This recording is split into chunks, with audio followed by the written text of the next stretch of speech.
নমস্কাৰ বন্ধুসকল, welcome to my YouTube channel Assam career latest. আজি পুনৰ নতুনকৈ চাকৰি নটিচ আহিছে, যিহেতু আৰআৰবি বিভাগৰ ফালৰ পৰা নতুনকৈ চাকৰি নটিচ আহিছে। এই পদসমূহত আপুনি কেনেদৰে আবেদন কৰিব, আবেদন কেতিয়াৰ পৰা হ'ব আৰু এডুকেশ্যন কোৱালিফিকেশ্যন আপোনালোকৰ কিমান বিচাৰিছে, কেনেদৰে আবেদন কৰিব, সম্পূৰ্ণ তথ্য এই ভিডিঅ'টোত আলোচনা কৰিম। ভিডিঅ'টো শেষলৈকে চাব, অলপ স্কিপ নকৰাকৈ। যদি ভিডিঅ'টো ভাল লাগে এটা লাইক কৰিব আৰু মোৰ চেনেলটোলৈ যদি প্ৰথমবাৰ কাৰণে আহিছে তেনেহ'লে চেনেলটো ছাবস্ক্ৰাইব কৰিবলৈ নাপাহৰিব। লগতে ভিডিঅ'টো সকলো বন্ধু বান্ধৱীলৈ শ্বেয়াৰ কৰি দিব, যাতে সকলোৱে জবৰ আপডেটসমূহ প্ৰতিদিনে পাই থাকিব পাৰে।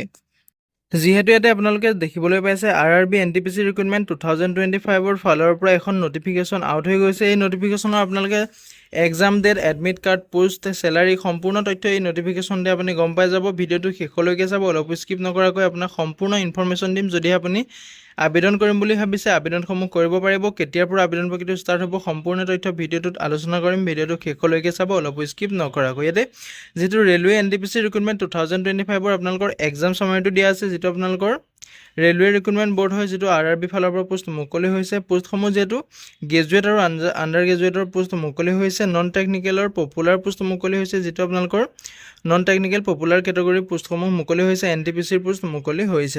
টোটেল ভেকেঞ্চি ইয়াতে আপোনালোকে 8,850টা এপ্ৰক্সিমেট আপুনি ভেকেঞ্চি দেখিবলৈ পাব। জব লোকেশ্যনটো আপোনালোকৰ যিহেতু ৰেলৱে আপোনালোকৰ যিটো ইণ্ডিয়া ৰেলৱে হয়, অল ইণ্ডিয়াত আপুনি জব লোকেশ্যনটো কৰিব পাৰিব। চিলেকশ্যন প্ৰচেছটো আপোনালোকৰ ফাৰ্ষ্টতে এটা আপোনাৰ CBT 1 হ'ব, CBT 2 হ'ব, স্কিল টেষ্ট কৰিব, যিটো আপোনালোকৰ এপ্লিকেবল হয়। লগতে আপোনালোকৰ ডকুমেণ্ট ভেৰিফিকেশ্যন কৰিব, তাৰপিছত আপোনাৰ মেডিকেল এক্সাম পাতিব।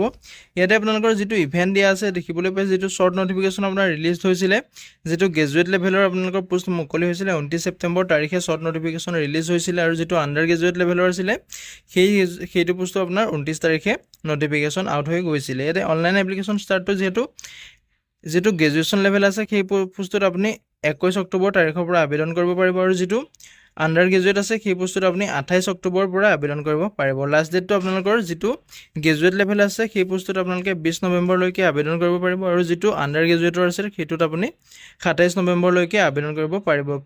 পে'মেণ্ট কিমান কাটিব লাগিব বৰ্তমান ইয়াতে এনাউন্স কৰা নাই, যিহেতু এতিয়ালৈকে আপোনাৰ পে'মেণ্টটো কিমান কাটিব লাগিব ইয়াতে উল্লেখ কৰি দিয়া নাই। যদি আপুনি আবেদন কৰিব বিচাৰে আবেদনসমূহ কৰি ল'ব পাৰিব। ইয়াতে আপুনি দেখিবলৈ পাইছে গ্ৰেজুৱেট লেভেলৰ কাৰণে আপোনালোকৰ 5,800 এপ্ৰক্সিমেট ভেকেঞ্চি দেখিবলৈ পাব। ইয়াতে আপুনি পোষ্টসমূহ হৈছে ষ্টেচন মাষ্টাৰ পোষ্ট দেখিবলৈ পাব, গুডছ ট্ৰেইন মেনেজাৰ দেখিবলৈ পাব, ট্ৰেফিক এছিষ্টেণ্ট দেখিবলৈ পাব, চিফ কমাৰ্চিয়েল কাম টিকেট ছুপাৰভাইজাৰ, যিটো আপোনালোকৰ CCTS কোৱা হয়, জুনিয়ৰ একাউণ্ট এছিষ্টেণ্ট কাম টাইপিষ্টৰ যিটো JEE পোষ্ট দেখিবলৈ পাব। লগতে আপোনাৰ চিনিয়ৰ ক্লাৰ্ক কাম টাইপিষ্টৰ পোষ্ট দেখিবলৈ পাব। ইয়াতে যিহেতু আণ্ডাৰ গ্ৰেজুৱেটৰ কাৰণে আপোনালোকৰ ইয়াতে 3,050টা পোষ্ট দেখিবলৈ পাব।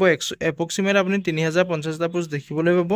ইয়াতে পোষ্টসমূহ হৈছে জুনিয়ৰ ক্লাৰ্ক কাম টাইপিষ্ট আৰু একাউণ্ট ক্লাৰ্ক কাম টাইপিষ্ট, টেন্স ক্লাৰ্ক, কমাৰ্চিয়েল কাম টিকেট কালেক্ট, এই ধৰণৰ আপুনি পদসমূহ দেখিবলৈ পাব। যিহেতু আপুনি যদি 12 পাছ কৰিছে তেতিয়া আপুনি আণ্ডাৰ গ্ৰেজুৱেটৰ পদসমূহত আবেদন কৰিব পাৰিব। যদি আপুনি গ্ৰেজুৱেশ্যন কৰি থৈছে তেতিয়া আপুনি যিটো গ্ৰেজুৱেট লেভেলৰ পোষ্ট আছে তাত আপুনি আবেদন কৰিব পাৰিব। ইয়াতে আপোনাৰ গ্ৰেজুৱেট লেভেলৰ পোষ্টৰ কাৰণে যিহেতু ইয়াতে দিয়া আছে বেচেলৰ ডিগ্ৰীটো হ'লে আপুনি আবেদন কৰিব পাৰিব। লগতে আপোনাৰ বয়সটো আপোনালোকৰ 18 বছৰৰ পৰা 33 বছৰ বয়সলৈকে যিটো গ্ৰেজুৱেট লেভেল পোষ্ট আছে তাত আবেদন কৰিব পাৰিব। এজিলেকশ্যনসমূহ আপুনি ল'ব পাৰিব। SC ST হ'লে 5 বছৰকৈ এজিলেকশ্যন ল'ব পাৰিব, OBC হ'লে 3 বছৰকৈ এজিলেকশ্যন ল'ব পাৰিব। যিটো আপোনালোকৰ আণ্ডাৰ গ্ৰেজুৱেট লেভেল হয় তাতে আপোনালোকৰ 12 পাছৰ পৰা আপুনি আবেদন কৰিব পাৰিব। যদি আপুনি 12 পাছ কৰিছে আণ্ডাৰ গ্ৰেজুৱেটৰ লেভেলৰ পদসমূহত আবেদন কৰিব পাৰিব। বয়সৰ সময়সীমাটো সেই পোষ্টটোৰ কাৰণে আপোনালোকৰ 18 বছৰৰ পৰা যিটো 30 বছৰ বয়সলৈকেহে আপুনি আবেদন কৰিব পাৰিব। লগতে আপুনি এজিলেকশ্যন লাভ কৰিব পাৰিব। SC ST হ'লে 5 বছৰকৈ আৰু OBC MOBC হ'লে আপুনি 3 বছৰকৈ এজিলেকশ্যন লাভ কৰিব পাৰিব। এতিয়া আপোনালোকৰ চিলেকশ্যন প্ৰচেছটো কেনেকুৱা হ'ব? CBT ষ্টেজ আপোনাৰ 1ৰ এটা প্ৰিলিমছ হ'ব, যিটো আপোনাৰ কম্পিউটাৰ বেচিত আপোনাৰ টেষ্ট হ'ব, যিটো প্ৰিলিমছ এক্সাম হ'ব। CBT আপোনালোকৰ যিটো 2 নম্বৰ ষ্টেজ হয় তাত আপোনাৰ মেইনছ হ'ব।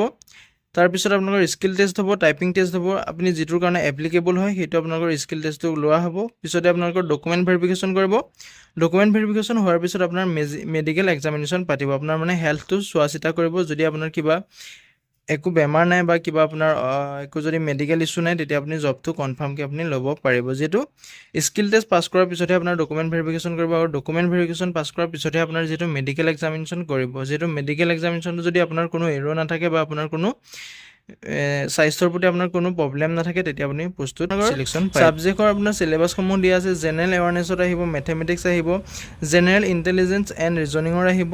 যদিহে আপুনি ইণ্টাৰেষ্টেড হয় ইলিজিবল হয় পদসমূহৰ প্ৰতি যিহেতু 21 অক্টোবৰ তাৰিখত আপোনাৰ গ্ৰেজুৱেশ্যন লেভেলৰ যিটো পদ আছে তাত আবেদন প্ৰক্ৰিয়াটো ষ্টাৰ্ট হ'ব আৰু 28 অক্টোবৰৰ পৰা আপোনালোকৰ যিটো আণ্ডাৰ গ্ৰেজুৱেটৰ হয় সেই পোষ্টটোত আপোনালোকৰ আবেদন প্ৰক্ৰিয়াটো ষ্টাৰ্ট হৈ যাব যদি আপুনি আবেদন কৰিব বিচাৰে আবেদনসমূহ কৰি ল'ব পাৰিব এতিয়া পোষ্ট নেমটো আপোনালোকৰ ৱাইজ আপোনালোকৰ চেলাৰীটো দিয়া আছে যিটো আপোনালোকৰ ষ্টেচন মাষ্টাৰ আছে তাতে আপোনালোকৰ যিটো চেলাৰী হ'ব 35,000 পৰা 50,000 টকালৈকে আপুনি পাৰ মন্থ চেলাৰীসমূহ লাভ কৰিব পাৰিব যিটো আপোনালোকৰ জুনিয়ৰ ক্লাৰ্ক কাম টাইপিষ্ট আছে তাতো আপুনি 25,000 পৰা 40,000 লৈকে আপুনি চেলাৰীসমূহ লাভ কৰিব লাগিব অৰ্ডাৰ্ছ যিসমূহ পোষ্ট আছে আপোনালোকৰ ভেৰিয়াছ আপুনি চেলাৰী লাভ কৰিব পাৰিব 21,000 পৰা আপুনি 61 বা 35 তেনেকুৱা চেলাৰী আপুনি লাভ কৰিব পাৰিব যদি আপুনি ইণ্টাৰেষ্টেড হয় এলিজিবল হয় আৰআৰবি এনটিপিচিৰ এই পদসমূহৰ প্ৰতি যদি আপুনি আবেদন কৰিব বিচাৰে যেহেতু 21 অক্টোবৰ তাৰিখ আৰু 28 অক্টোবৰ তাৰিখৰ পৰা আবেদন প্ৰক্ৰিয়াসমূহ ষ্টাৰ্ট হৈ যাব যদি আপুনি আবেদন কৰিম বুলি ভাবিছে আবেদনসমূহ কৰি ল'ব পাৰিব এতিয়া এপ্লিকেশ্যন ফিজটো যিহেতু জেনেৰেল অবিচিৰ কাৰণে 500 টকাকৈ এপ্লিকেশ্যন ফিজ কাটিব লাগিব আৰু এছচি এছটিৰ পিডব্লিউডিৰ কাৰণে আপুনি 250 টকাকৈ এপ্লিকেশ্যন ফিজ কাটিলেও